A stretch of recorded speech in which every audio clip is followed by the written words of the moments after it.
Hello everyone and welcome back to another video. So in today's video I'm going to show you the best eSIM for Japan for the unlimited data. So traveling to Japan and want limited mobile data without dealing with expensive roaming charges or buying a physical SIM card, in this video we'll look at one of the best eSIM options that is staying connected in Japan. So before we get started, you will need to click the link in the description to check out yesim and find the right eSIM plan for your trip. So actually guys, in the end of this video I'm going to show you how you can exactly install the yesim on both devices, on the Android and iOS. So actually guys, just first you will need to scroll down until you can find the Japan. Go ahead, show all eSIM cards here, or just go to the search bar at the top here and look for Japan. Right, tap it. And then say on the unlimited plans and go with the number of days right here. Choose how many days that you will say on the Japan. So for example, we go with the 15 days. And then choose how many number of eSIMs that you want. So if you want one, you can go with only one. If you want two, 10% off compared to one, three, 10% off compared to two, etc. Right? So now you will need to go with checkout.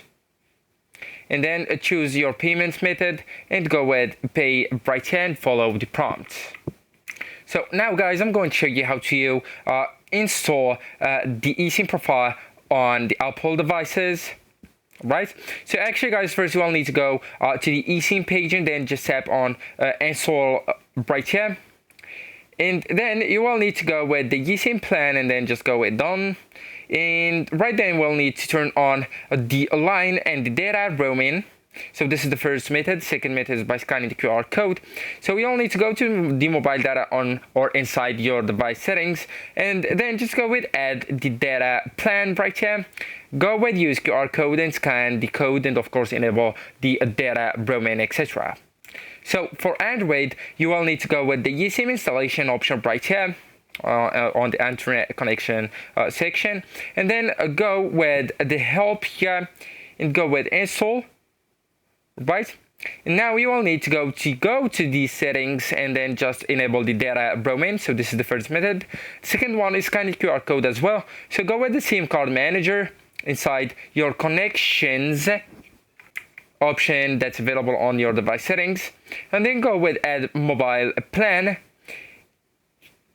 And that's of course the second method. Then just scan the QR code and enable data roaming as well. So actually guys, once again, if you want to check the latest eSIM plans and prices for Japan, click the link in the description and choose the plan that best fits your trip. So this is it. This is the end of the video. Thank you so much for watching and goodbye.